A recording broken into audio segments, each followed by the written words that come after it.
our December CEC meeting for District 25. It's now about 6:45.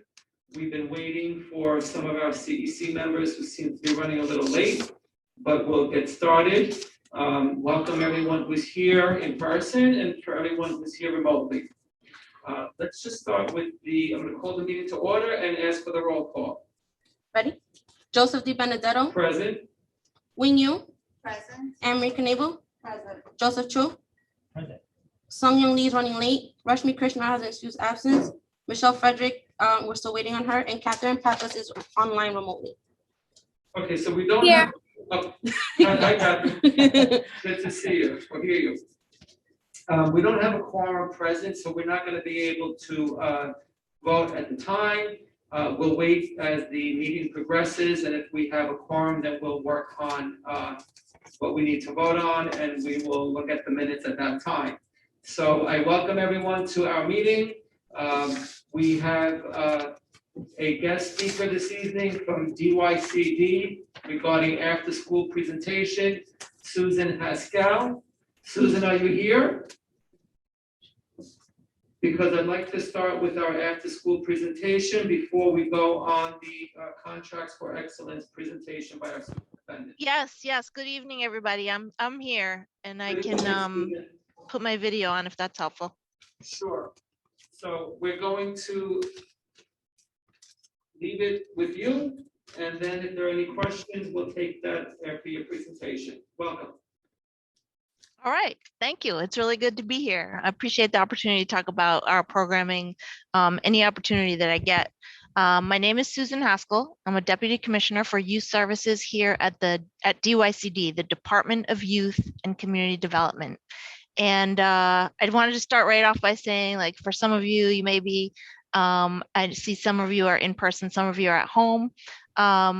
One good way to find out about our programs is to Google Discover DYCD.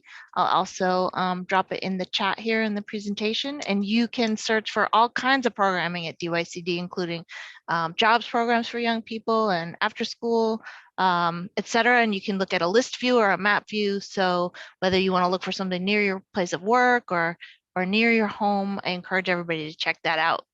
I also encourage people to check out NYC Youth on Instagram. It's a great way to learn about opportunities for fun enrichment activities for young people citywide and in your neighborhood. So I'm going to drop that in as well.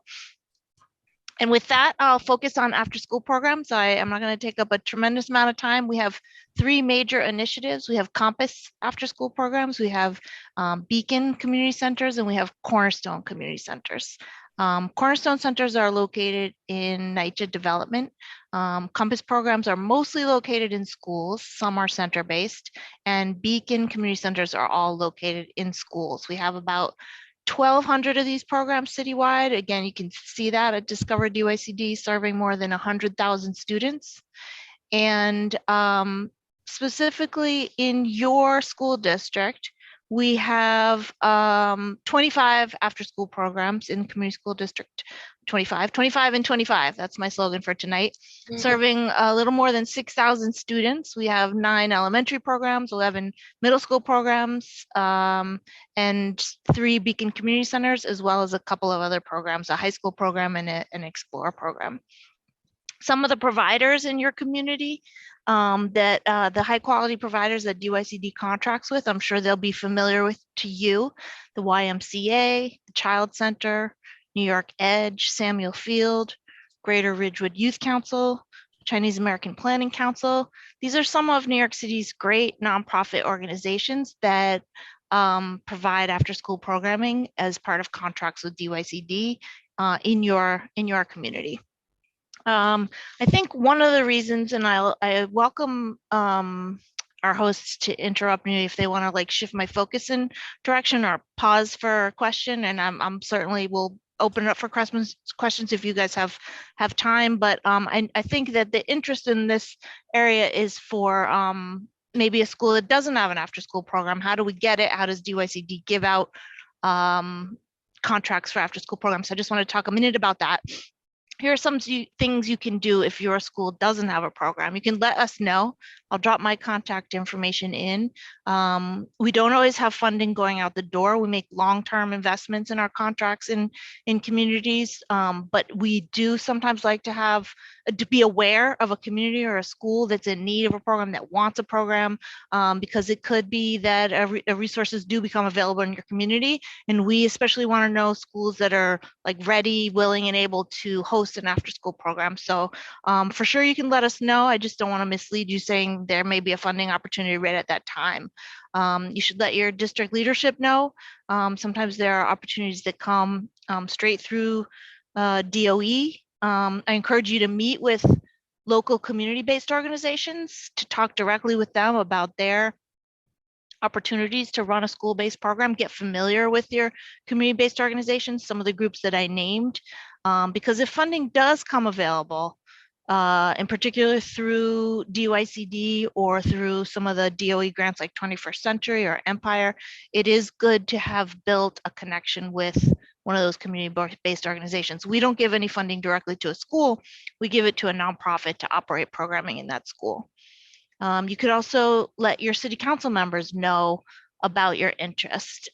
Be sure to let them know if you've got a need for after school in your in your school building, so that again, if opportunities become available, or maybe DYCD, the one thing that DYCD does outside of awarding contracts through a request for proposal process is administer city council discretionary grants. So there are some nonprofits that get grants from us that way. And so But always, Susan, always, yeah. Susan, if I could just, not interrupt you, but I just want to comment on something that, so I understand you have non-elementary school programs, but we have 27 elementary schools in our district, and we have a lot of Title I schools, and our district is in desperate need of after-school programs. So, I mean, we're really a district that needs it, and parents are interested in it. So I think we're more interested in how do we go about in getting these programs in our district.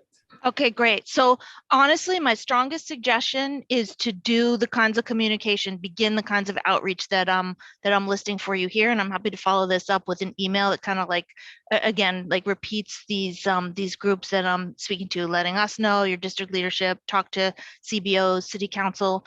Your district then represents the proportion of elementary programs citywide. We're in about 1/3 of the New York City elementary school buildings with an elementary school program. So that sounds about right to me to say that. But I understand that many of our principals have asked and they've been denied. So.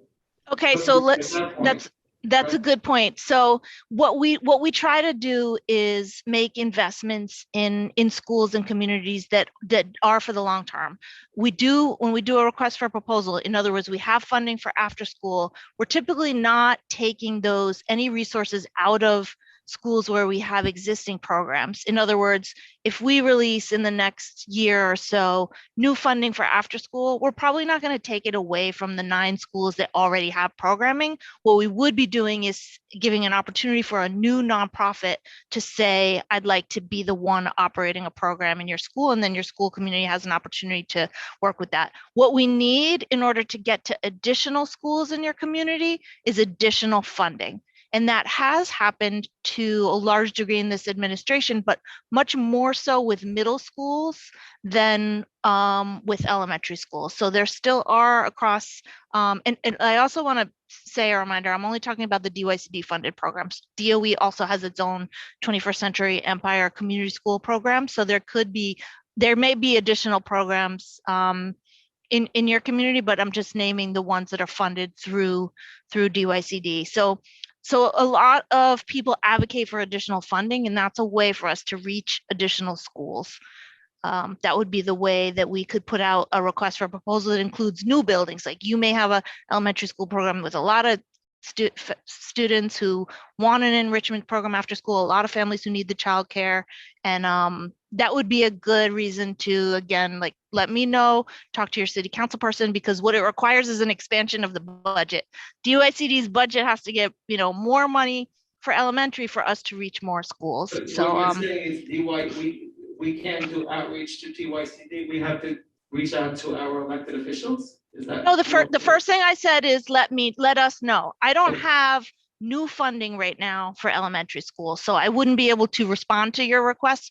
But if we do get funding, we'd like to know about your school, about your community. So the first thing I said was let DYCD know, and I'm gonna when I finish talking, I'll drop my information into the chat. That would be appreciated, thank you. Yeah. Sorry to interrupt you, but go ahead. No, that's it. I don't want to ramble on too much more. I could take some more questions. My colleagues at Department of Education also sent me a link to their after school guide. And again, it's not like a ticket to dollars for an after school program, but I think it's great things for a school to consider so that you are prepared when that funding does become available to advocate to get that funding in your school. How would we know when the funding becomes available, or if it's like? Great question. Yeah, great question. One thing is to make those connections in the community with, let's say, your local community-based organizations that I was speaking of, because they are registered in the city's passport system. That's the way we alert nonprofit organizations about new funding for schools. So being connected with nonprofits in your community who provide after school is one good way to make sure that you know about new opportunities. Another way, the way we landed in the schools where we're in now is also typically working in partnership with Department of Education and saying, like, look, this is how much money we have to meet the needs of the city. Where is the most need? Where are the schools that have the most need? And we want to be, represented geographically across the city. And then we sort of identify the schools that would be good candidates. And that's how we got to the 9 schools, let's say, that are funding in elementary school, the 25 schools, programs across the board in your community. So we may find you if there's additional funding by working with Department of Education to identify schools in need. But another way to do that is to be in touch with community-based organizations. So You may start with the ones working in your community. Yeah. Is there any way that that the community or the public can be notified, or we as the CEC, about what funding is available? Or is it something that in other words, is it something that you can provide us with, or is it something that we have to reach out to? Yeah, I'm thinking about all the ways we do outreach when we have a new funding opportunity, and I'm going to think about that, whether we're capturing CEC representatives in any of those mechanisms. Of course, DOE is notified, but I'm not sure that we're making that connection with CEC. So you've given me something to think about, and make sure that we do have those connections when we're letting people know. Exactly. We have a lot of local community-based organizations that are interested in offering free programs, but how do we advise them what to do, right? Right. That's right. Especially these Title I schools, maybe the parents can't afford to pay for those programs. Absolutely. That's absolutely right. They're willing to work, these local organizations, but we just need to find out how do we get the funding. That's right. That's right. So something to think about. Yeah. That's look, every budget season, every budget term within the year, we've got a lot of good after school advocates who will join your voices about the need for additional after school.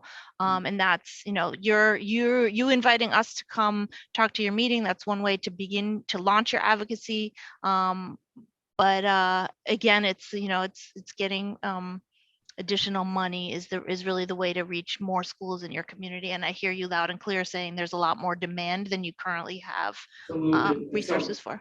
When is the next budget coming up? Let's see. I would say the fiscal year 2023 comes up July 1, begins a new budget year. The advocacy for funding and program begins pretty much as soon as the new year turns around. You might, I think in talking to, one of the reasons I say reach out to community-based organizations, it's not just that they know about funding, but they're very well connected network in the advocacy for this area. And so them knowing that if they, were able to secure funding, whether it's through DYCD or again through the state, 21st Century or Empire State, is going to support their advocacy for more funding. Yeah. Understood. Thank you, Susan. Sure. I don't know if you have anything else that you want to present, or if anyone else, I'm going to pass it on to one of our other fellow CEC members. She may have a question, but thank you. Hold on one second. Hi, Susan. Thank you for your presentation. My name is Wayne Yu. I'm a new member of the CAC. In the beginning of the year, school year, at our school, my daughter's school, we were lacking after-school program in our school. And so I spoke to a lot of parents in our school, and sometimes with private programs, it gets very pricey. So then I started looking into, what CC, what we can research or find, in order to help low-income families with multiple children, for these after-school programs. So that's how we're looking into now whether we can find funding or grants for these families to send their children to these after-school programs. So you being here tonight, thank you so much. We really appreciate the time. Sure thing. You're welcome. Would you mind talking about giving me the name of your daughter's school that has seen a need for additional programming? Well, right now, PS 107, there is a program now. It's a private program. So there are parents, and our school is a Title I school. So and it's very diverse. We have a lot of Asian backgrounds, Koreans, Chinese, Taiwanese. We have a big Spanish community also. And I know the director of the after school program currently in our school. And, for each month, it's about $500. So if you have 2 or 3 kids, that's, over $1,000, per child, right? So this is a significant cost. So we're trying to find ways to maybe help family to supplement that. Yeah, I completely agree. That can be prohibitive. And of course, I'm a huge fan of free after school for all. Maybe someday we're going to get there, but we'll, at this point, we're going to just keep up our advocacy and stay in communication. So are you suggesting that we should reach out to Compass or Beacon about trying to implement a free program, or because they would have the connection with, or? Well, I oversee the Compass and Beacon program, so you can handle that by communicating with me, and I can make sure that you're known to us as wanting programs. As I said, we have allocated all the funding that we have right now, so I just want to keep your manage expectations. But please, you can send that information to me, and I'm going to make sure that the Compass and Beacon teams have that information. I mean, it's all across the city, but I think our district is underrepresented. It's not equitable to our district, because we do have a lot of Title I schools, and we do have 9 out of 27 schools, 28 schools, really is not not making it work, and we have a lot of parents here that cannot afford to pay for these programs for their children, and most parents are all working, so it's a difficult situation. But Yeah. We thank you for being here, and we look forward to hopefully working with you and expanding the after-school programs in our district as much as we can. Okay, I'll put my contact information here. If anybody has any other further questions, you can feel free to reach out to me. Somebody here in the public that'd like to ask a few questions. So Okay. introduce yourself. Hi, Susan. My name is Devon. I'm the director for excuse me, for 3 after-school programs in PS 244, PS 24, and PS 120 here in District 25. We are a SAC license program, and we are looking for DYCD funding. We've spoken to the principal and city councilors and all the things that you suggested earlier. It does seem to be very difficult to find that funding for more schools, and we just want to make sure that we are in that place where we're contacted if something does become available. Currently, it is a private program that charges tuition. I will say that our tuition right now, even post-COVID, is approximately $270 a month. So we really do try to keep that cost low because we understand the needs of the community and the fact that it is a very, very expensive, undertaking for many parents. That being said, the other issue that we have in this community often becomes that when these after-school programs are incredibly expensive, they end up going to non-registered programs. And I think most people here in downtown Flushing kind of know that that exists. There are tons of unlicensed programs that kind of run underground. You don't know what the health conditions are. You don't know what safety is or what the kids are actually doing in these programs. We've heard some nightmare stories from parent coordinators at different schools about the conditions, about what these kids do. They sit in front of a screen for hours, but they charge $150 a month or something like that. And it's affordable. But this is the state of what happens to these children, is they end up in those types of situations instead of a good program. And so from that standpoint, I think we here on the ground, we recognize that there is this incredible need for so many of the families here.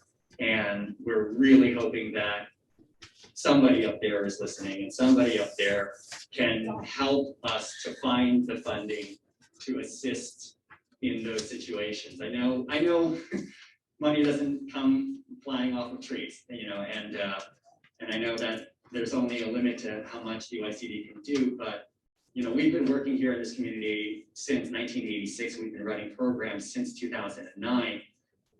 And so we know what we're doing in terms of running a good quality program. We've been doing it for a long time. We just want to get on your radar to make sure that we can provide that type of quality programming at a free cost, even though our prices are lower than most of our other competitors out there, I guess.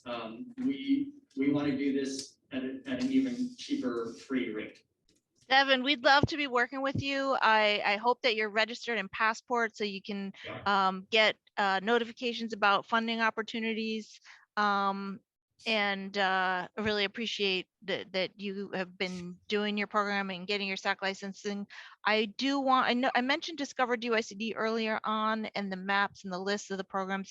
And I did want to mention that especially pre-COVID, but certainly even now with community centers, young people can go to a program in a school that is not the school where they attend in the daytime. So we do have center-based programs in our Beacon community centers. So there may be an opportunity for somebody who doesn't have a program in their building to still get their child into a program. I just wanted to mention that. We do not. That doesn't include busing, does it? It does.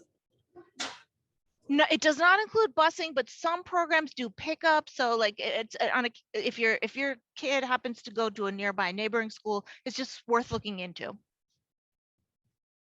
Understood, thank you. I think we have, Juliana, do you have something that you want to comment on? Sure, so we have Juliana Fedorov here from FACE. She'd like to make a comment too.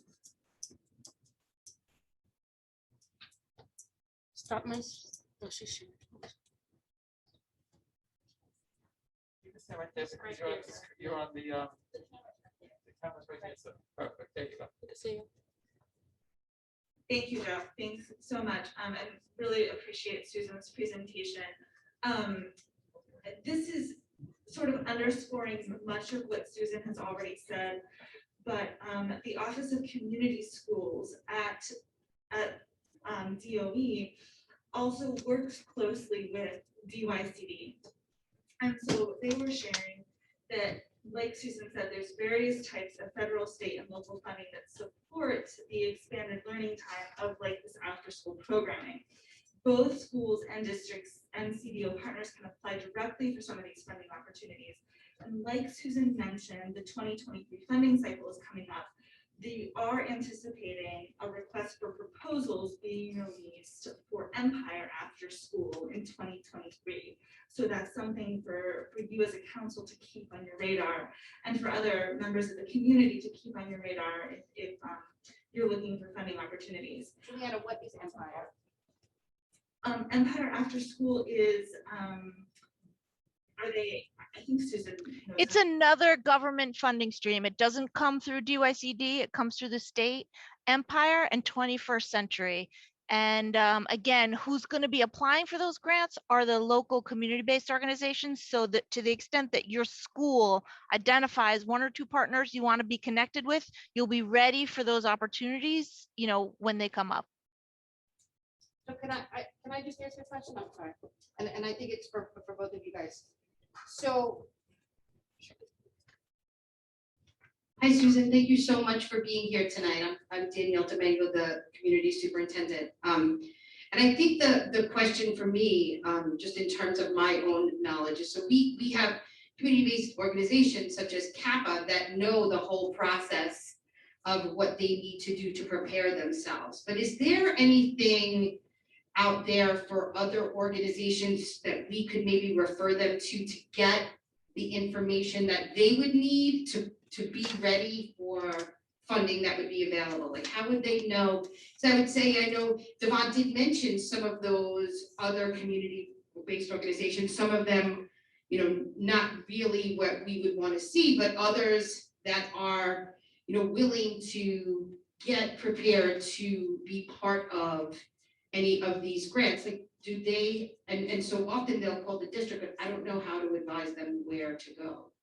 Good point. You mean advise organizations that want to do more of this kind of work? Yes, yeah. That's another thing you could reach out to me about. DYCD does have a capacity building unit, and part of our goal is to develop and increase capacity for this kind of work in small organizations. Maybe they don't have a 501c3 yet. Maybe they need support with how to develop a board, or just how to get connected with, like I mentioned, the passport system, which is how we, you know, it's just how we alert people to grants and grant the funding. So you could reach out to me, and you could refer organizations to me, and I'll make sure they get connected with our capacity building unit. That's great. Thank you so much. Thank you. And very quickly, related to that question, Superintendent Domingo, I put into the chat a link to a PDF that is a guide to after-school program partnerships. And there is a section there entitled Funding and Operations. So that is in the chat. Any member of the community can click on that, and I will email it to you, Superintendent, as well. So that is a great place to start. And then I know that Susan can further guide people very specifically, but this is a good overview. Thank you so much. Thanks for sharing that, Juliana. You make a really good point, because DYCD typically hasn't opened up funding just to any school, but very often these state grants do that. So again, the more your school is ready to put forth, you know, to work in partnership with a community-based organization to put forth a winning proposal, because your schools are in need and eligible for the funding, the better chance you have of getting a program from those sources. Understood. Thank you, Susan. I think we have one comment from one of our CEC members who's here remotely. Rashmi?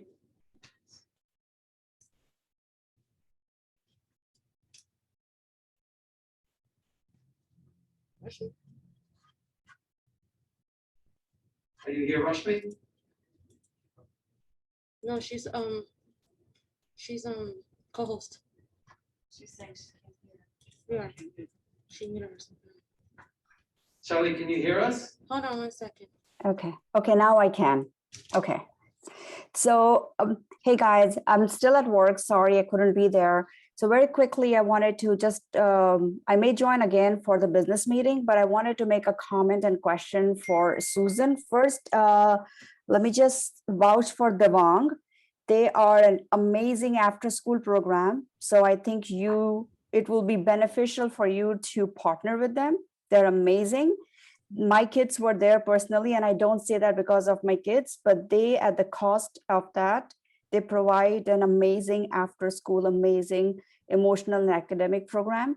And the fact that he took time to come there and represent, that just takes away that you need certain private programs that you can partner with to reach out to the community. Second, I wanted to ask is, a lot of kids are going through a lot of emotional changes. So these after school program that is at this point for middle schoolers, is it only focused on academics, or you guys do some kind of group session, therapy, talk to each other, or is it only geared towards, because I'm seeing a lot of parents are reaching out to me because kids are getting into situations that they would not get into situations pre-COVID, post-COVID. So is this something that you guys are, with this funding that you have, are you expanding what the type of after-school program that you currently have?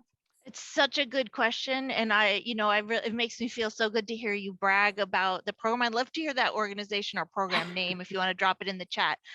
We also run very high quality programs. We're not strictly academic by any stretch of the imagination.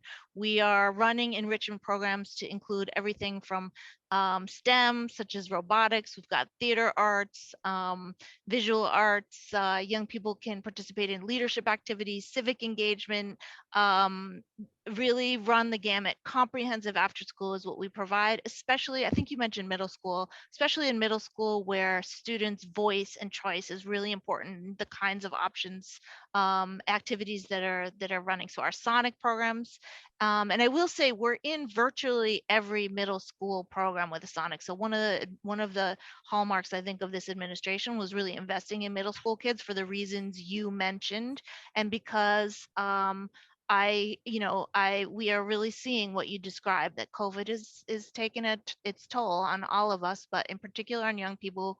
We're hearing anecdotally about increased stress.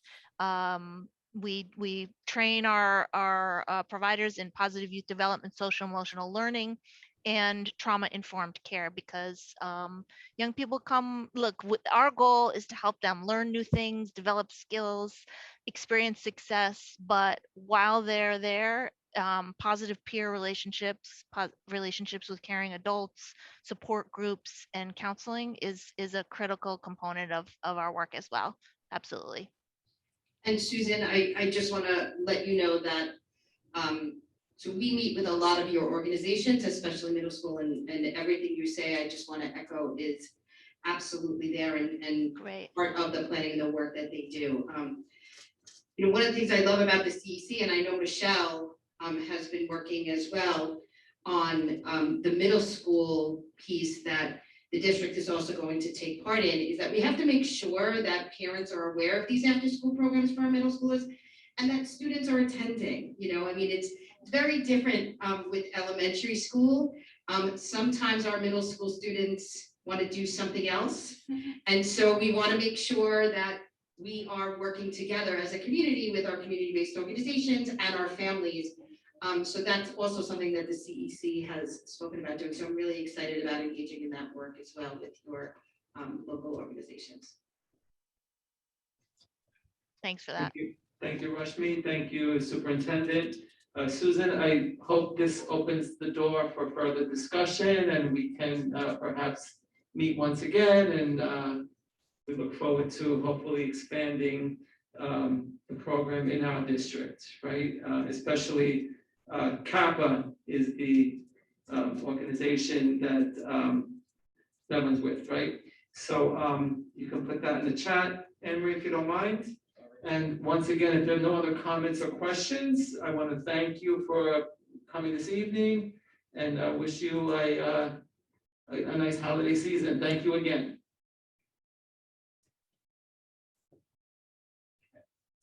So it's quite interesting. The need is in our district, and I'm glad that my fellow CEC members brought the topic up for discussion. It's something we should definitely follow up on as we continue throughout the year.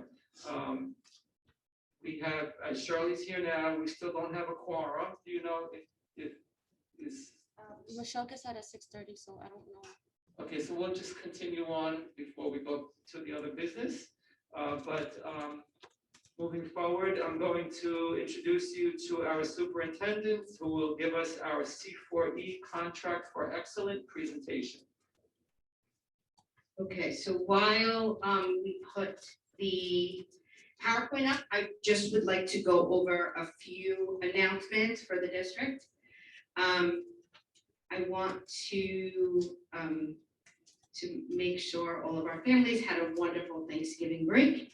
And since I will not see you until 2022 again, many of you, I do want to wish you a wonderful winter break, as well as a happy new year.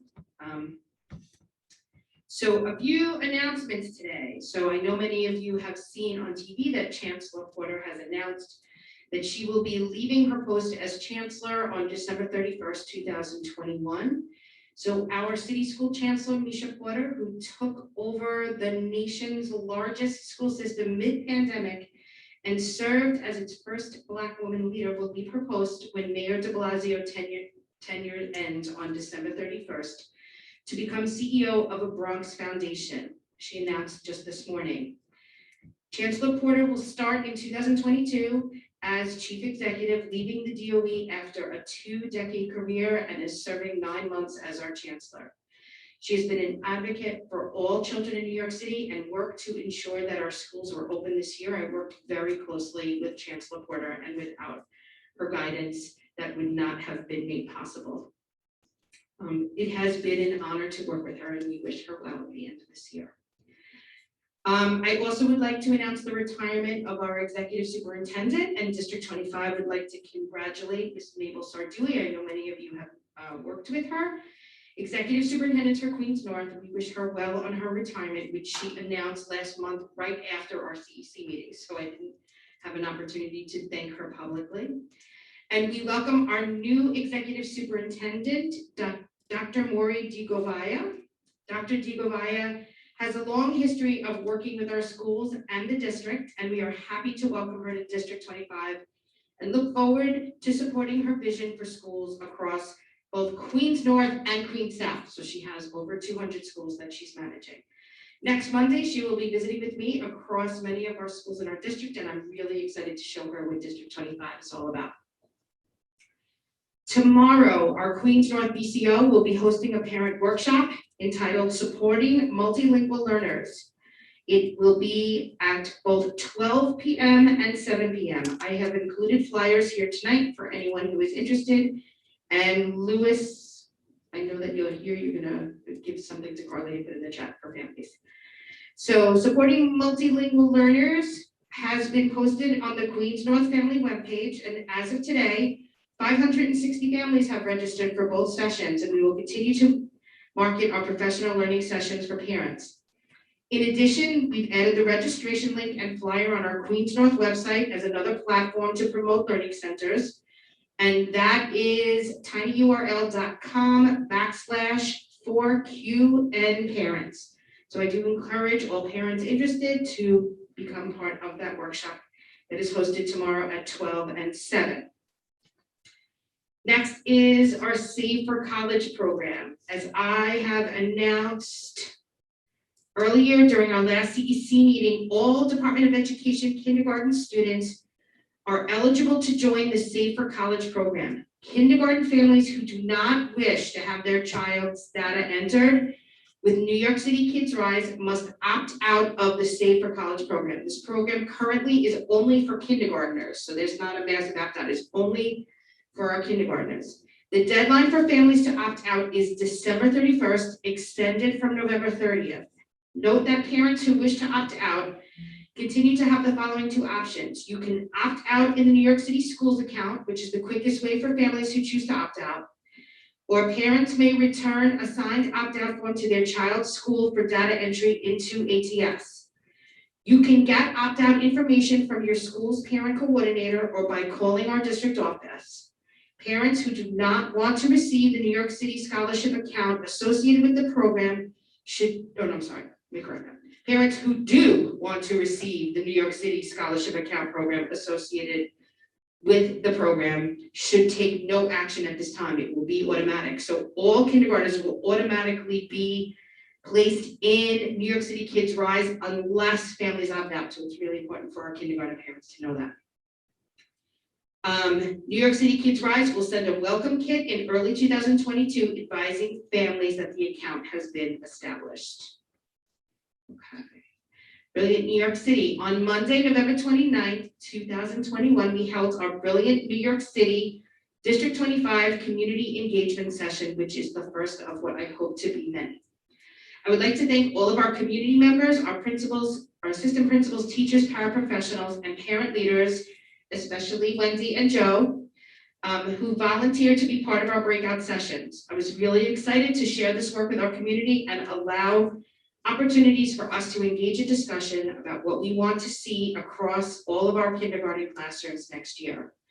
The recording of our session and a copy of the presentation slides can be found on our district website at www.d25.nyc/event. Enrollment updates. Registration for the Specialized High Schools Admission Tests, the SHSAT, is now closed. Test tickets are now available in My Schools, and all registered students will test in December. The high school application is not open yet, but don't wait to start exploring New York City's 700+ program options. Set up your My Schools account and favorite 25 to 50 programs that interest you. Read the 2022 New York City Public School Admissions Guide, which is available to view or download in 10 languages, which provides an overview of admissions processes and resources for Early Learn, which is childcare for eligible families, 3K, pre-K, kindergarten, middle school, and high school, including a section on how to use My Schools. You can find the admission guide online at schools.nyc.gov/enrollment. Is that too fast? Got that in?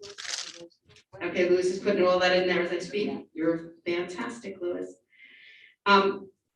So the announcement of our partially quarantined and closed classrooms and non-classroom quarantines are as follows. PS 21, 22, 29, 32, 79, 107, 129, 130, 184, 185, 189, 193, 194, 209, 214, and 242. What does that mean? Yes, those are partial classroom closures, meaning part of the class may be closed or full. We don't have any full class closures or. No full school closures. We have full classroom closures, yes. Louis, you could put the heat map site up that parents can use, the public site. Okay, thank you. All right, so now I can go off screen for a minute so I can actually read the PowerPoint as I'm on there, if you guys don't mind. All right, so I can leave.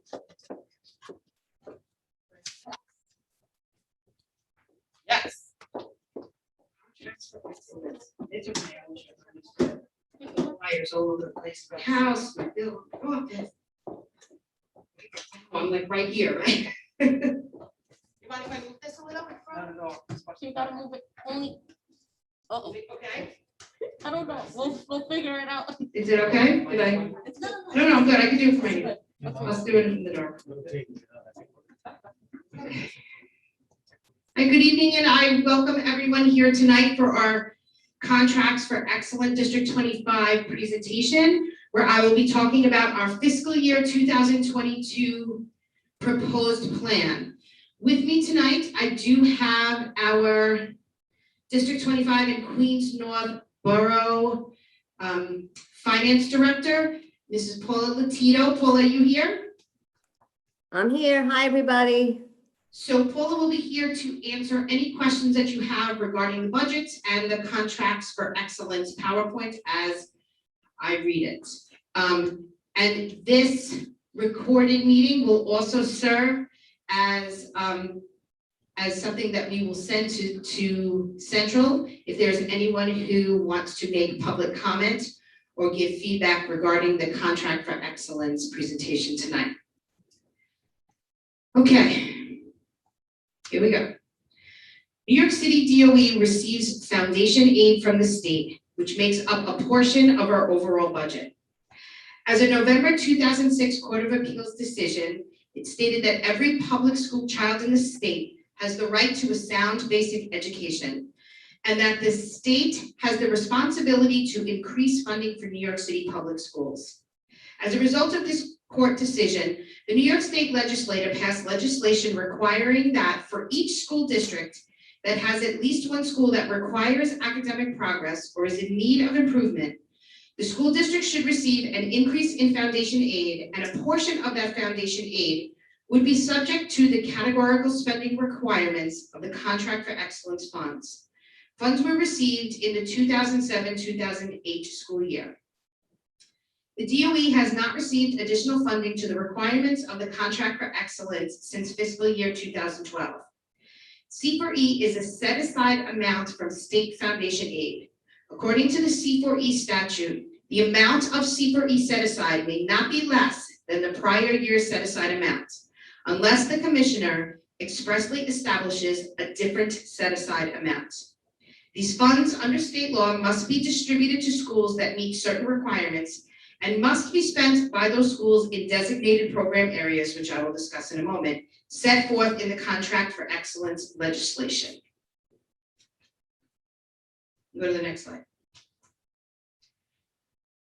Funds must support specific program initiatives, which include class size reduction, which is opening additional class sections, creating more classrooms or school buildings, assigning more than one teacher to a classroom, or other approved methods to facilitate student attainment of state learning standards, with priority given to pre-K through 12th grade students in overcrowded schools, particularly those requiring academic progress, schools in need of improvement, schools in corrective action, and schools in restructuring status. Funds can also be used for time on task, which are programs focusing on students who may require additional or increased attention in order to raise achievement.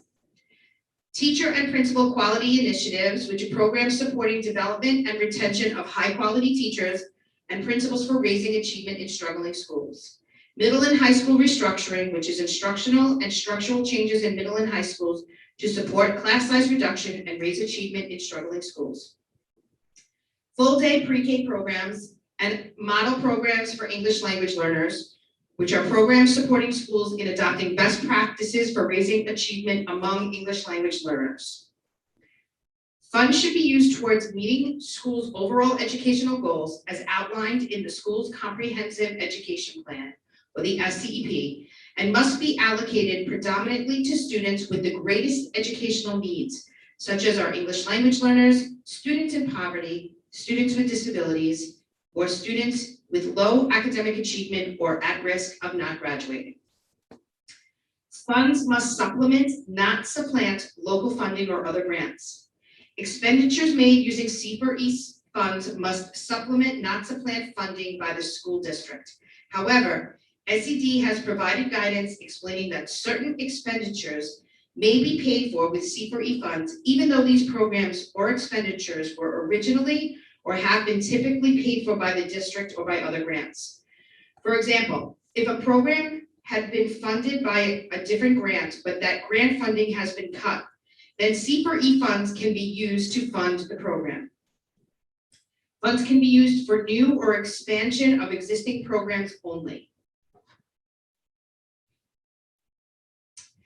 State C4E funding breakdown for 2021-2022 is a total of $531 million. There was $183 million of unrestricted funds and $348 million of restricted funds. Unrestricted funds are not subject to C4E rules and may be used as needed. $183 million is embedded in fair student funding, which is the primary funding source for schools. Details for fair student funding can be found by visiting the website included in this PowerPoint. And restricted funds must comply with C4E guidelines. $348 million is distributed through school allocations. The state has not given DOE any additional C4E funding above the amount it provided last year. New York City DOE is in maintenance of effort status, meaning that C4E funds will be used to maintain programs that were approved in prior years. Here is how we propose to allocate the $348 million of restricted funds. $30 million or 9% will go into maintenance for effort, which I will explain. $104 million or 30% will go into targeted allocations, and $214 million or 61% will go into discretionary allocations. The fiscal year 22 contract for excellence allocation described in this plan are preliminary. Funds are subject to a public engagement process like the one we're doing tonight, and approval by the state education department.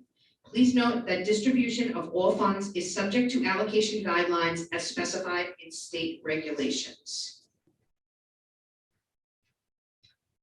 Discretionary allocations to schools. The $241 million in restricted contract for excellence funds were released to 1,400 schools in June of 2021. 61% of total restricted contract funds.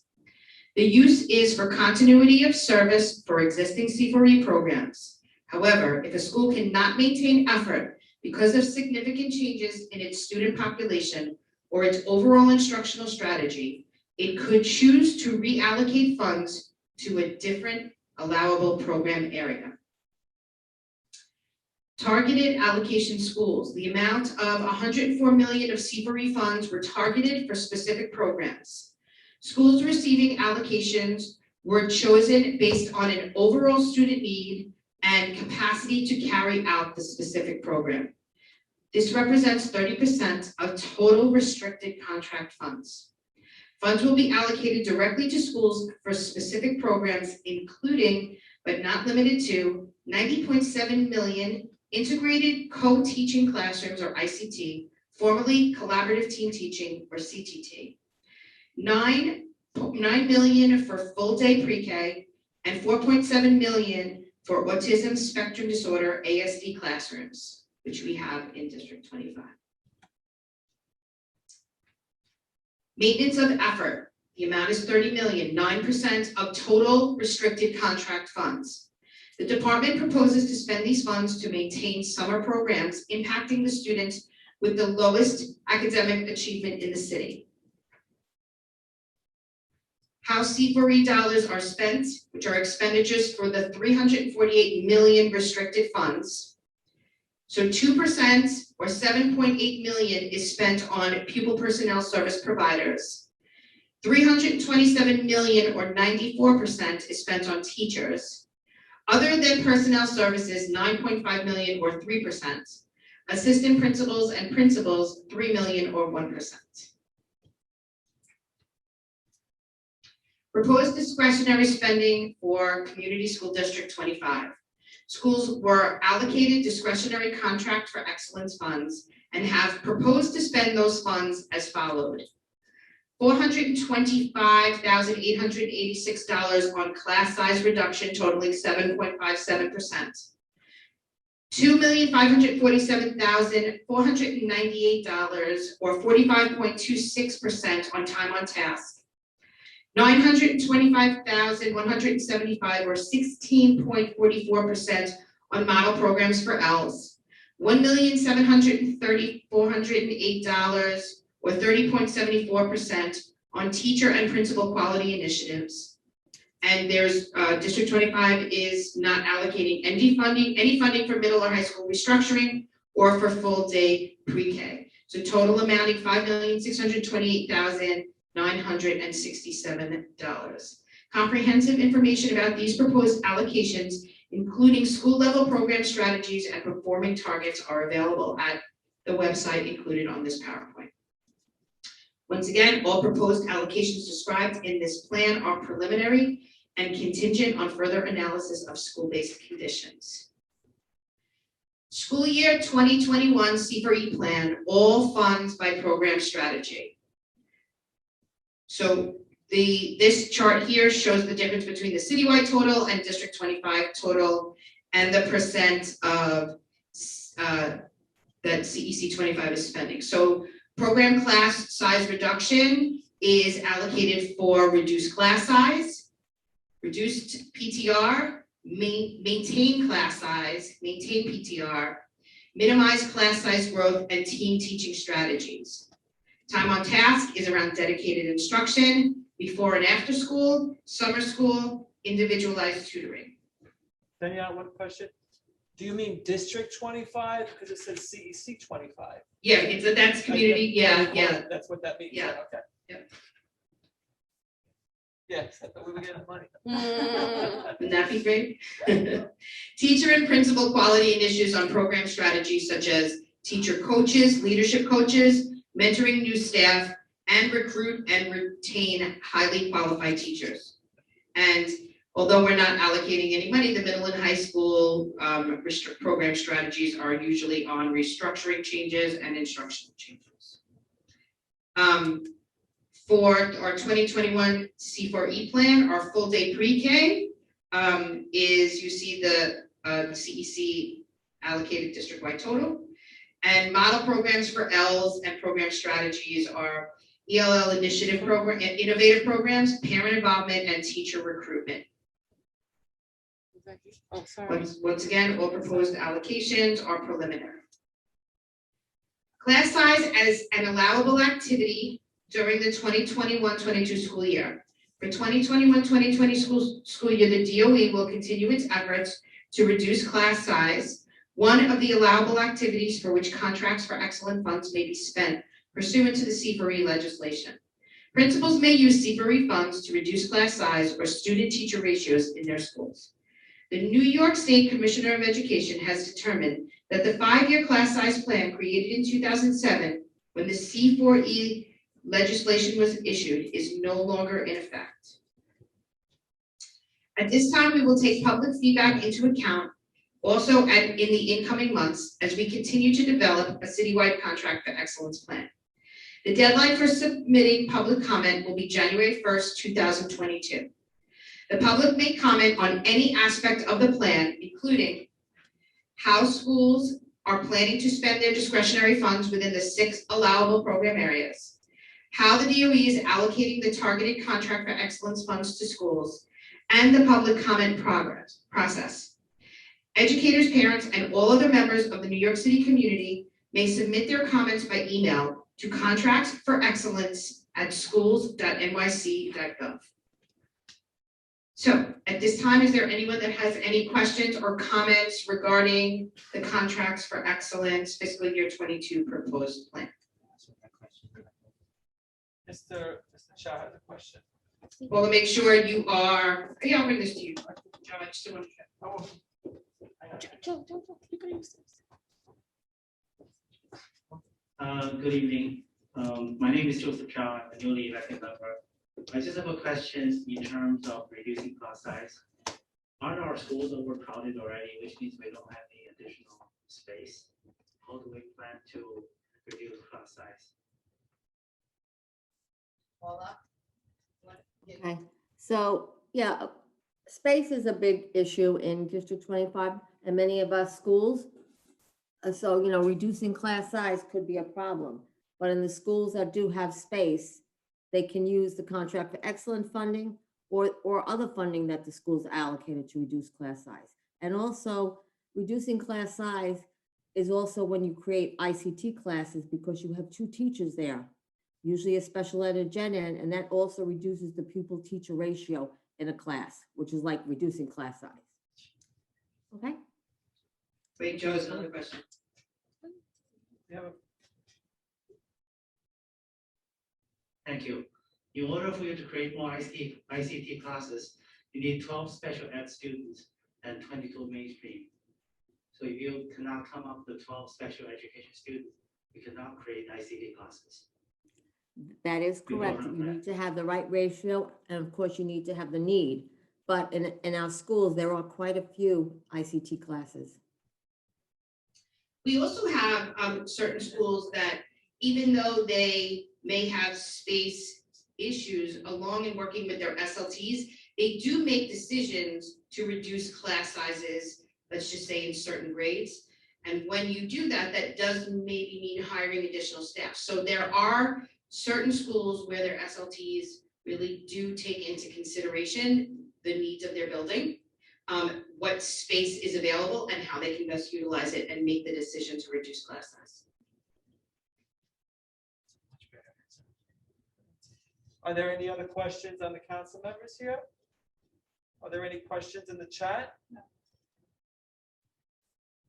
So the question I have is, looking at your charts, can you hear me?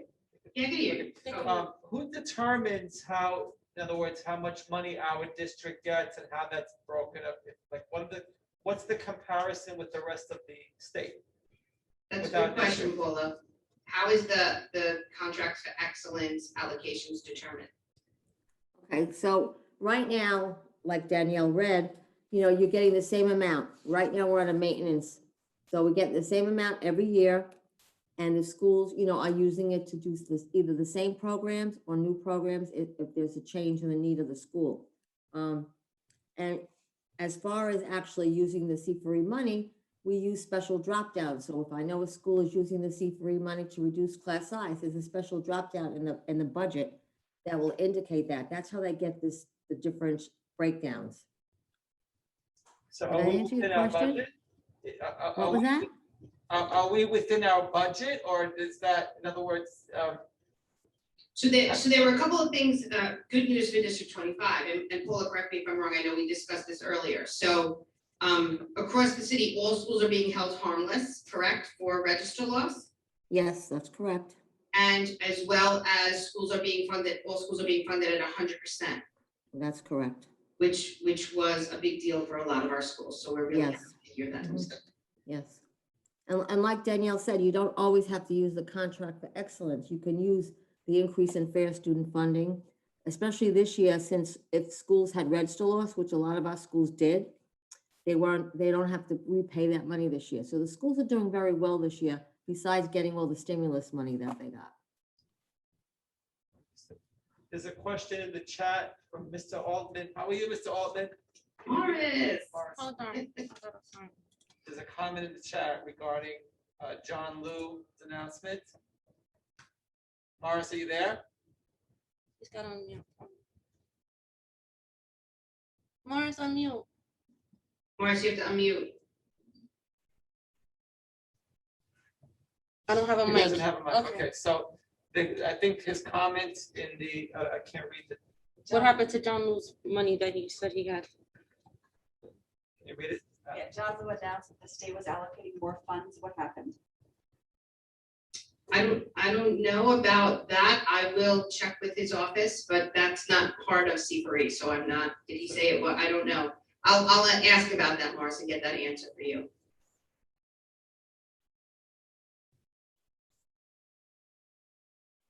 Okay.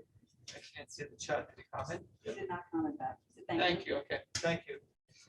Are there any other comments in the chat? No other comments. Does anyone else have any questions regarding the contracts for excellence? Okay, Thank you. thank you.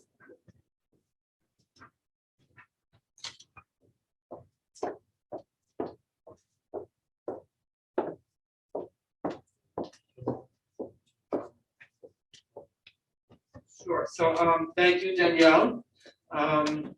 We are going to move on to new business at this time. We still don't have a quorum present. I don't know if we have to do another calendar roll call, because Shirley's here and you have Mark present and the excused absences. Okay.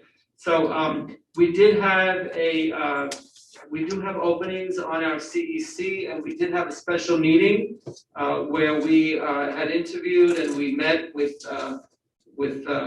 our potential new CEC members, and I welcome Sana Tayeb, who came this evening.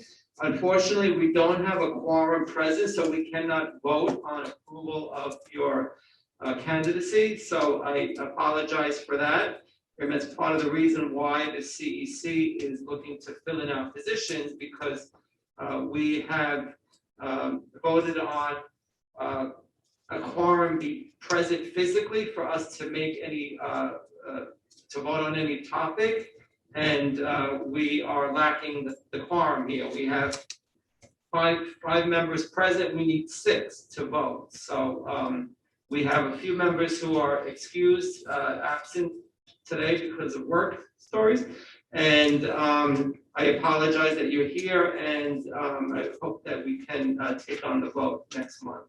And again, thank you for your interest, and we had a pleasure in discussing with you at our special meeting, and I hope to take on the vote at our next meeting. But that's something that we have to do as a quorum. Can we still have Sonia? So I don't know, I don't want to put you on the spot, Sonia. I know that some of our members had some additional questions. Are you okay with that? Okay, simple questions. Yeah. Go ahead. Hi, Tanya. Thank you for coming tonight. My question, which I forgot to ask last time, do you know any of the past or current CEC members? I don't.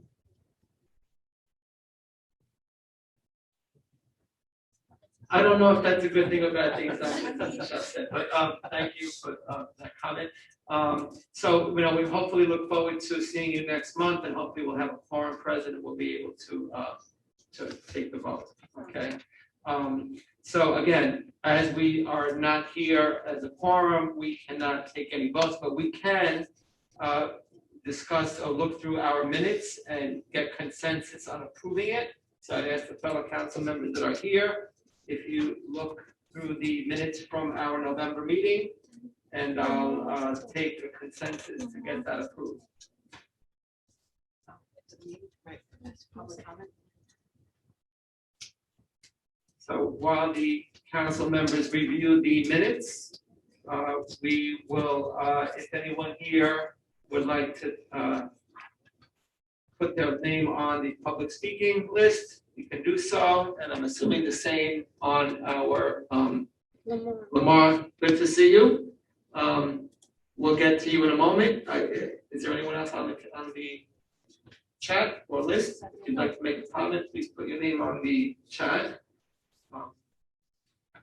We have consensus to approve the minutes.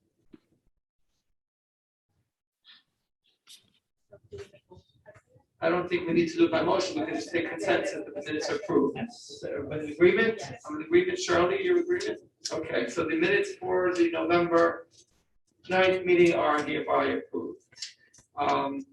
So before we get to the public speaking time, I'm not sure if Mr. Shah, you are the head of the subcommittee on Asian anti-hate crimes, if you want to make any comment or report to us. Good evening again. I'm waiting for a full board before I present it. I'm working on it. Because 2 additional, one person was killed in Chicago. It was robbed, and the guy shot him. He robbed somebody already. I think another person was killed in Philadelphia. Also, they're both of Asian descent. I don't want to be reactive. I want to be proactive, which is the reason why I want to do this. So, things happen in the district is too late. So do it before. I'll have to go to, I have to wait for a full board. We don't have quorum. We can't vote on that. I'm happy to send me this one. We can meet using the via Zoom, our subcommittee meeting. Okay, I'll try to set up a meeting. So, yeah, so I do want to comment that you are the chair of the subcommittee on anti-Asian hate discrimination in our district, and the need for potentially bringing about a resolution that we can all sign on. I would remind you that you are part of the subcommittee, so if you would like to meet with the subcommittee members, that you call on for, you can meet remotely, and I think you need to bring it before your subcommittee and then report back to the general meeting, because I think the subcommittee members would like to discuss it, correct? So that's something that it's disturbing that you tell me that across the country, but I'm not sure how it applies in our district, and I would hope it does not. But it's something that you need to bring before your subcommittee, because it definitely affects our community. Is there any other item of new business that anybody on the council would like to bring up? There is a public comment. It's ridiculous that CEC 25 cannot get a quorum. The easy solution is to move to full remote meetings, just like other CECs. So that is an interesting comment. We had brought this discussion up before, and this council had voted on meeting in person. I will always entertain any new motion if somebody would like to make a motion to meet remotely. But we had voted on with a quorum that we were going to have our meetings in person. If I could just comment to that. Want the microphone? I think that They can hear, they can hear. with the shortage, with our short number of people that we have as it is, even tonight, if we were, there's no one available to be even remote. So even if we were in a remote setting, those two people have a work engagement, so we're still lacking quorum, even if we were remote. Just pointing that out. It's Understood. So numbers that's why we are looking to fill in our vacancies. We are still waiting for the borough president appointees, which to me is outrageous that we are in December and we've asked this from the beginning. And there are other councils that have borough appointed representatives. I know that there are applications that have been submitted and we still do not have borough appointees. So I would hope that we get some type of answer before then. But unfortunately, this is what we're dealing with. For those candidates who submit their applications, to get appointed, right, by borough president, can they submit their application like what some did? So I would assume that they would be able to submit their applications the way Sana presented it. Correct?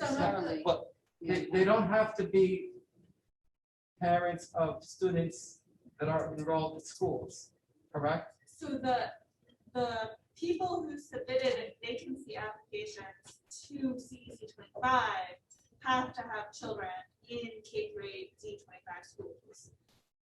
The reason some of the applicants, the pool may be different. Some people may be eligible to be an appointee, but not eligible to be elected by the council. So there's a distinction there. So some of the appointees who put their applications do not necessarily have students in our schools, in our district. That's the difference.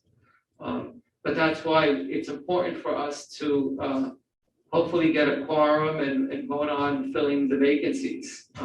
And I understand the position of the person who commented in the chat, but this is the way CEC for District 25 had voted on, and unless I hear a motion and we take on a new vote, we will continue to meet in person until there's any change requested within our CEC. Okay. Our next meeting is scheduled for, I believe, January 5th. That's the first Wednesday in the next month. So I hope that we have a quorum present and we'd be able to vote on your approval to join our team. We did have some other candidates who submitted applications, but unfortunately they were not present during our remote interview. So I don't know what happened to those candidates. They never responded. Okay, so again, we thank you for your patience, Sona, and hopefully we'll be able to take the vote next month. Okay, and thank you for being here. So if there's no other item of new business, I'm going to get to the public speaking time. And Mr. Hughes, Lamar, you're here, right? Okay, so I'm going to give you the floor. Is this unmuted? Yes, it is. Good evening, everyone. Good to see you all and hear from you all. It's been a while since I've been on, so I feel the need to reintroduce myself to some people. If by chance there's anyone who I haven't had the pleasure of meeting, my name is Lamar Hughes. I am the UFT representative for District 25. President De Benedetto, I see. How are you, Joe? Good to see you. Superintendent Domingo, how are you? Hi, Danielle. It seems like yesterday. We haven't spoken in since forever. Other council members as well. Good to see you all. And I just wanted to share a couple of bits of information from the UFTN that applies to our district and it applies to our school communities, just to let you know what's going on and where we stand with certain topics and certain issues. So there was talk earlier about class sizes, and if you haven't heard, the UFT is actually in an initiative right now with where we're getting on a class size campaign. So between today, December 1st, and tomorrow, we're having a day of action or days of action. So schools in our district, primarily in the borough, but it's specifically in our district, we're wearing blue, if you notice, and that's in support of reducing class sizes. So I want to leave you with a number that you can take with you, 1938. That was the last time that building codes and class sizes were changed in our city. So as we have it now, with not including pre-K, because that's the newer grade level, but when we think of K-5 schools or middle schools or even high schools, 1938 was the last time those class sizes were changed. And you can think about how much our world has changed in the past 80 some odd years. And you can also think about where we've been the past year and a half. So if there's ever a time to bring up the discussion of reducing class sizes or changing building codes to accommodate proper class sizes, now is the time to do that. So we have been working with the city council, the New York City Council, to pass a bill where the class sizes across the city would be noticeably reduced by a third, starting in 2024. So if grades 1 to 5 the cap is 32, reduce that by a third. We're looking at the cap size of being 21, 22, whatever that math is. If in middle schools, the cap sizes are 30, I believe it's 30 or it's 33, correct me if I'm wrong, it's either of the two numbers based on whether or not you're a Title I school, reduce that by a third. So that's our initiative. And one of the questions that we always receive from particularly the city council and from members in our conversation is, A, does that mean that children would have to be moved around? No. Our proposal does not mean that. The conversations we've had with our city council elected officials don't mean that at all. Across the city, 83% of our school buildings, 1,400 school buildings, can be restructured to reduce class sizes and to accommodate and still have the same number of students, but reduce the class sizes. So this idea that we're going to have to ask children to move would not be the case under our proposal. So that's where we stand now. We are waiting for the Speaker of the City Council, Corey Johnson, to bring the bill to the table. As it stands today, we have 40 of our 51 City Council members on board with the vote. And 40 is a magic number because it means it's essentially veto proof. So in our conversations, we've been at 40, and now it's a matter of waiting for Speaker Johnson to bring it to the table. So that's where we stand with class sizes right now. We've been passing out flyers to parents. So if you see flyers when you're picking up or dropping off your children, you'll notice the UFT flyer, and a lot more information can be included on that flyer, right? So that's one issue we wanted to discuss. The other issue is testing. So as recently as yesterday, there was a conversation about whether or not staff members would be allowed to receive COVID testing in school buildings. And as recently as November 15th, the city said that adults, staff members would not be allowed to. This afternoon, that mandate changed. So effective today, staff members will be allowed to get tested in schools. How many, what percentage, I don't have that information as yet, but with this new variant that we're coming across now, I think it's only fair that we increase the testing so that we provide as safe a school environment as possible. So your child's teachers will be allowed to get tested in buildings, but we don't know the particulars yet. I guess that will come in the next couple of days. Thank you. And the last thing, Just two quick comments, because the public speaking time is limited to 2 minutes. I don't want to cut you off, but did I go over the 2 minutes? I'm sorry. it's okay. No. I just find that 1930, where do you get that information from? 1938 sounds outrageous that. Yeah, we learned that from our own research from folks who were from our central office who was doing the research, literally opened the books and found out that was the last year.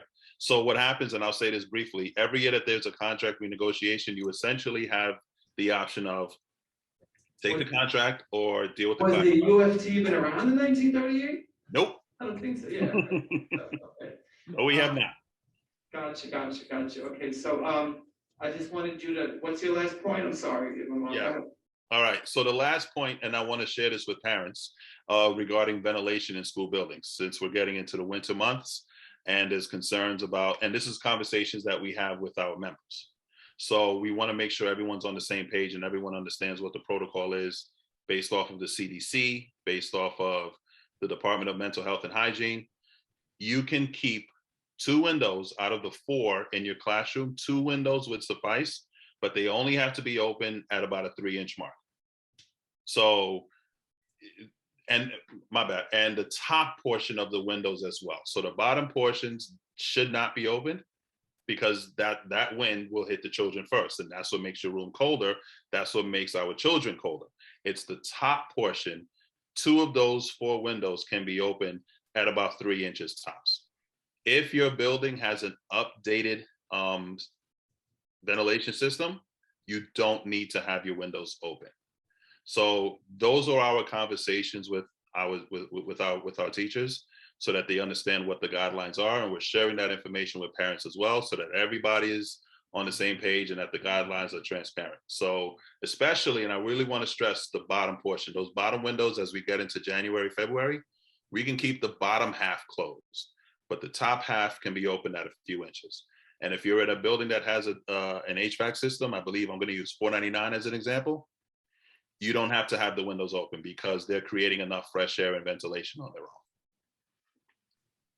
So that's good to hear that that the UFT is on top of that, and I think the parents would appreciate that as well. And let's see what the winter holds for us, right? Yes, sir. Yes. No. Thank you for joining us, Lamar. And have Mr. Joseph Chow would like to make a comment. Good evening, Mr. Hughes. Good evening. I used to be a UFT member. I believe around the contract of 2000, maybe 1999, the singleton in high school, the cap was removed. The singleton cap used to be 51 students. They removed that. So even you have a singleton, you can have up to 34 kids in high school class. 34, right? Right. Yeah. So thanks for that. So hopefully if this bill goes through, we can reduce that by a third. I don't know what that math is. I was a social studies teacher, but it would be considerably less, I think, for everyone involved. Understood. Thank you, Mr. Chow. Are there any other comments from public in the chat? There's just one statement in the chat from Morris saying that in reference to the class size, that to do this in District 25, you have to put transportables in every schoolyard. I don't know exactly how, and I'll say this, I don't know how this would work in our district. I cannot speak to that with certainty yet. We haven't gotten the numbers yet. So I don't want to say the only way. I think that there are possible ways. Are trailers going to have to be an option? Possibly, anything's possible, but I can't commit to whether or not that's feasible or not. We don't know that portion yet. So I don't know where that 83% that I mentioned earlier of the 1,400 schools, like where District 25 fits in that. That I can't say. But I do know that we're bursting at the seams in the district, but I think if things are restructured here and there in certain ways, we can get this done. Understood. And that's why we need more school space. We need more schools in our district. We've been fighting for this, and it's been a battle, but we won't give up. Thank you, Lamar. Thank you. Thank you for your time. Sorry if I went over. Guys, Holly, no problem. So if there are any other comments, so before we end this meeting, I also again want to congratulate our chancellor and wish her well, because when we come back next month, she will no longer be here. And we also wish our executive superintendent who left, Mabel Sardui, the best as well, and look forward on working with our new executive superintendent. So thank you for your your service, and we look forward to a successful transition, right? If there's nothing else that we need to discuss, I will ask for a motion to adjourn the meeting, and then we'll take a 2-minute break before we start our business meeting. Motion to adjourn. Ciao. And Shirley seconded the motion. So everyone have a pleasant, happy, and healthy holiday. We look forward to seeing you next year, and enjoy your winter break. And we'll take a 2-minute break before we start our business meeting. Thank you. Okay, so we're going to start with our business meeting. Thank you. The recording started, correct? Okay, so Carly, let's call this meeting to order, and let's do the roll call, please. Sorry, Joe. Got it? No, yes. Joseph Di Benedetto, Present. Wing Yu, Present. Anne Marie Knable, Present. Joseph Chow, Present. Sung Young Lee, Rashmi Krishnaraj has an excused absence, and Michelle Frederick, excused absence. Excuse absence. And Catherine Pappas is, didn't come in today. Got it, She's no on. problem. Okay, so we are recording. Yes. We are still live, Yes. and the public is on. Yes, Yes. our business meetings are public meetings. So let's just get consensus on approving our business meeting minutes from last month.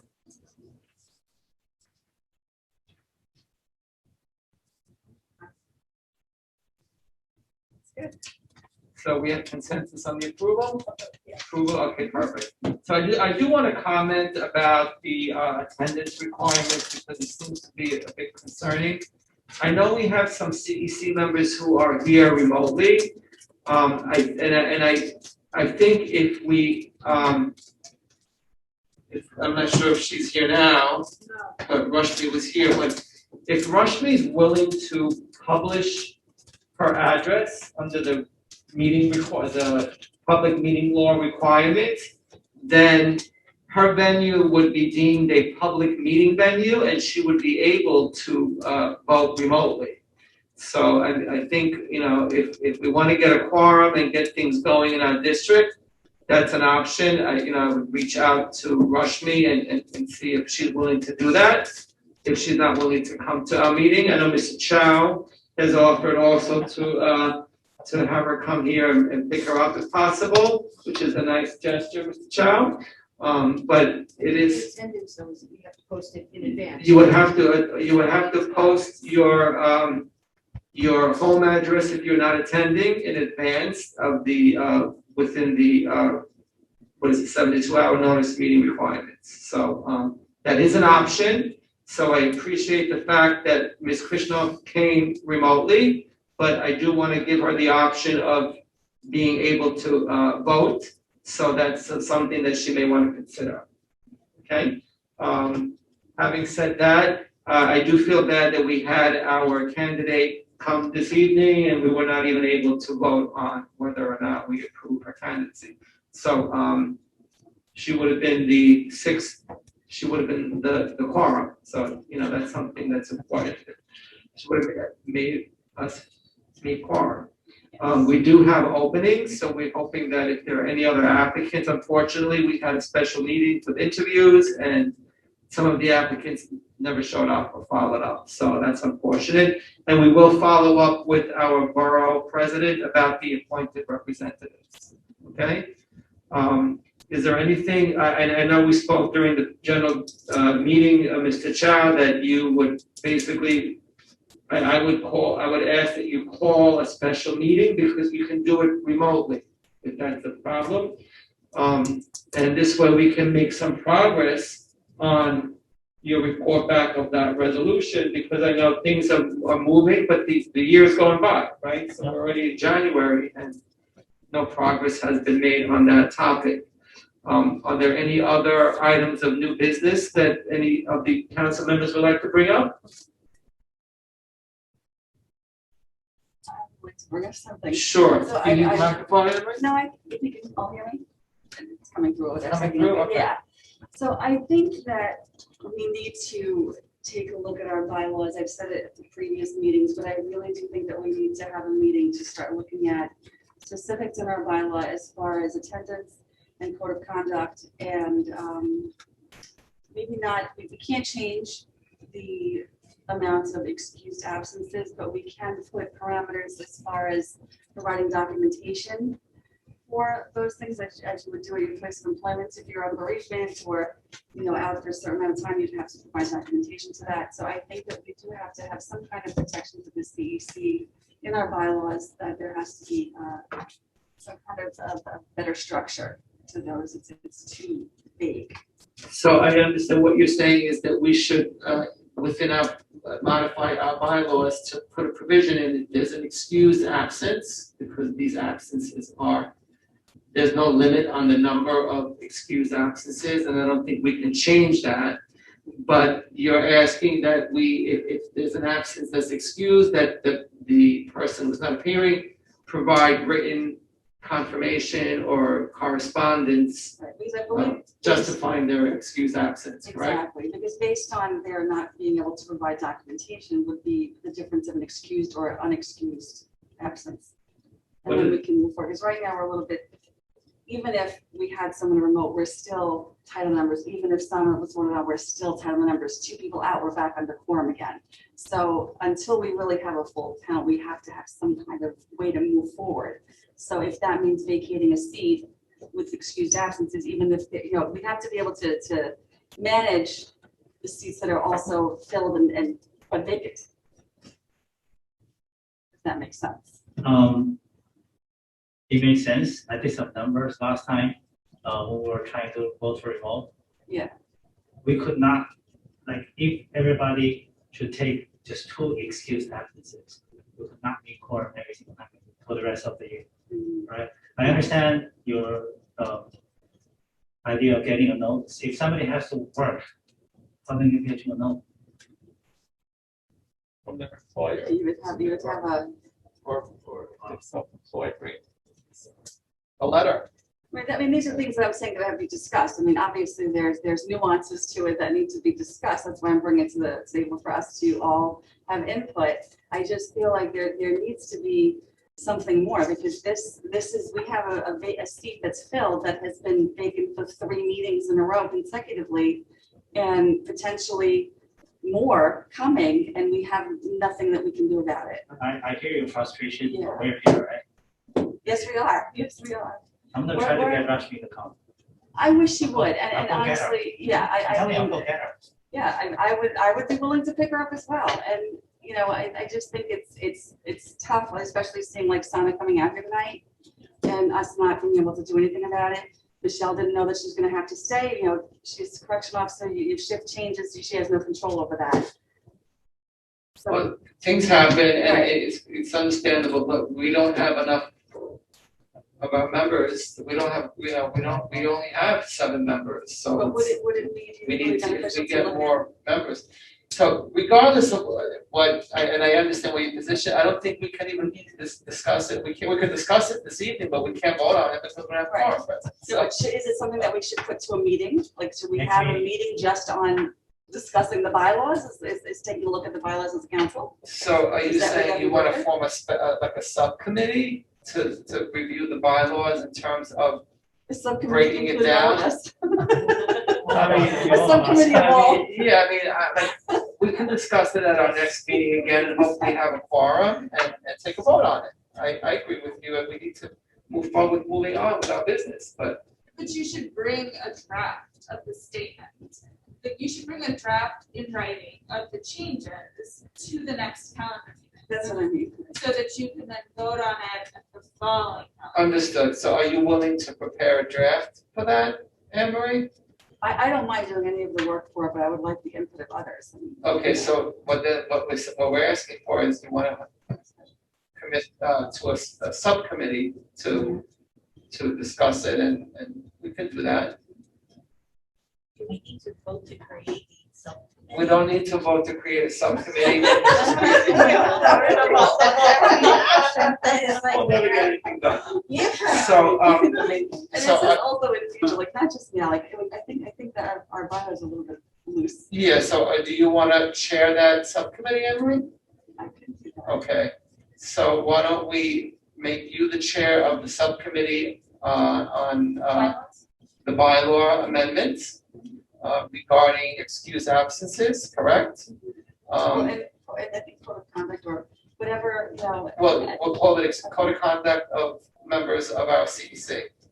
So does anyone here want to join that subcommittee? Show of hands. So we're all willing to join that subcommittee, so what you'll do, Emery, is you'll notify us either remotely or, you know, through Carly of when you'd like to meet, if you want to gather your information, and we can meet, and then we'll have some type of something in writing drawn up for our next meeting that we can hopefully vote on. I think that's a good idea. Okay, so mark that on our notes. Any other item of new business someone would like to bring up? Go ahead, Carly. SCA is coming in February. I sent out the request to the school today, was the son to the principal, and it's due by the middle of January. So your next meeting, you should be able to discuss. You know, So did everybody hear that? So the school construction authority is coming to our February meeting about the recommendations for improved capital improvements.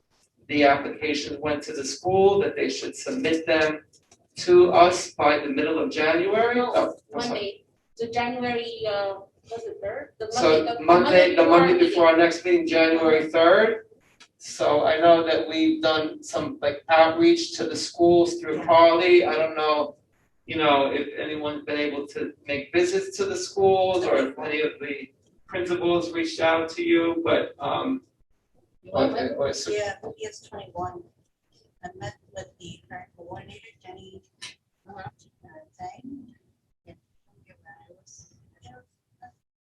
okay. If So- there was no other. So what do we do with the principal? I'm assuming that when the schools are gonna definitely submit recommendations or proposals, they may not request a walkthrough because of COVID restrictions and because the students are in school, but I guarantee you we will get stuff before our next meeting from schools, even though we don't do the walkthroughs. If after the fact we get these and you'd like to see the school, maybe we can ask for a meeting between then and February, correct? So, because we don't have, well, if they're coming in February, we don't have to, are you saying we have to submit the recommendations by January? I emailed Ben and I said, hey, when are you coming? So then he said, we can't do the January meeting, but then you can come in February. I said, okay, but when is the request due? He said the middle of January. So I would ask, and I would personally ask Ben also, it's for an extension of that. I mean, in the past, they've You've done extended it before. Right. Okay. I would prefer to meet with SCA before we submit our Okay. recommendations. So it only makes sense to have it after But the at least meeting. you have it for the meeting and then we can come.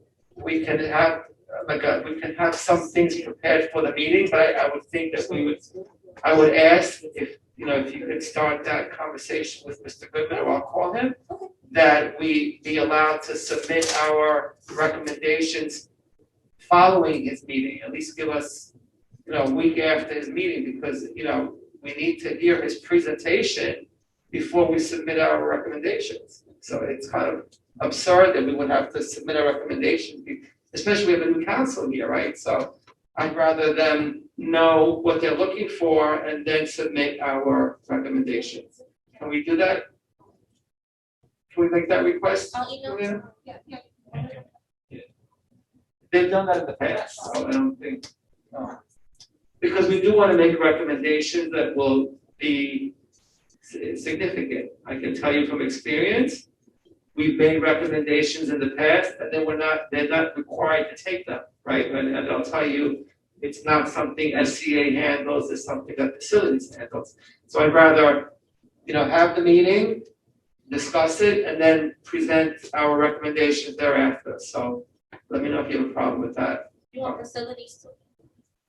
So I think it's a good idea to have facilities come at the same meeting where SCA comes, so there's a distinction between what SCA does and what facilities does, which would be wonderful, because this way the council members can see the issues that the schools have and whether or not it's something we can put on FCA, or we can maybe draw facilities' attention to it and with our superintendent and the principals, hopefully get those issues resolved, right? Go ahead, Judy. So I would like to, I'm so glad you brought up facilities.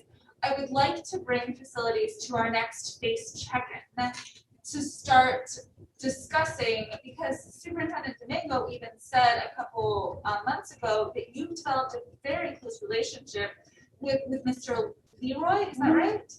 So I would like to reach out to him and see if he is willing, or somebody else who works with him to talk with the council members. I think that's a great idea. Okay, great, So if you can get them to come on board, great. that would be a wonderful idea. Are you available next Wednesday for a check-in? The council available? 6 o'clock? Is that what, 6:30? What time are you looking? 6 o'clock? That's December 8th. That's December 8th. So I have,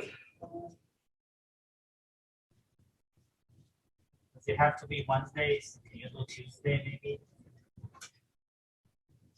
Because Wednesday is tough for me. Okay, No, 7, so I'm not available. My daughter's having her confirmation on the 7th. of December. And I have a dinner after that, so I'm not available the 7th, but I don't have to be present at the other ones. I'm missing another, like, parent teacher. Yeah, meeting, is there a right? parent teacher conference? Yeah, not conference, but a meeting. Meeting on the 8th Meeting I'm missing. No, today. of today? That's why I said Wednesday is tough. Oh, There's a lot of so people. our CEC members are always on Wednesdays. Something else that we should discuss at our next meeting, I know we made the meetings half hour earlier to try to accommodate Michelle, but she hasn't been here, so I don't know if you want to put it back to 7 o'clock or if 6:30 works for everybody, right? 6:30. 6:30 works? Okay, so That that's will just, be easier for me. okay, so we can discuss that at our next meeting. Okay, something Call about it a that. compromise. Because we don't start at 6:30 because we don't have anybody here by 6:30, it's not fair to the public that comes on. So I don't know, Juliana, is Thursday an option, the 9th? I don't know. Unfortunately, I have 2 evening meetings. Wednesday Okay. it is, Wednesday it is, don't worry about it. So- Wednesday it is. Monday? So what about, we're getting closer to the holidays, right? So the following week would be the 13, the week of the 13th. the week of the 13th. Does that work for anybody, or does that work for you, Juliana? Besides 15, we're talking about. You have a check-in on the 15th. I can do Monday night at 6 on the 13th. I can do, I can do Tuesday night, the 14th, I can do the 15th.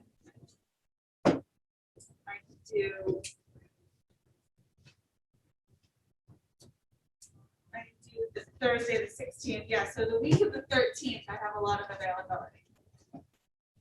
I'm open to that. Are you, other council members open to that? I'm fine, as long as it's not a Wednesday, because Wednesday is really tough for me. Charlie, are you okay for what day, the 14th, Emery? Or the 13th? The 13th, 14th is fine with me. Michelle just texted us that she apologized, that she didn't mean to mess anything up.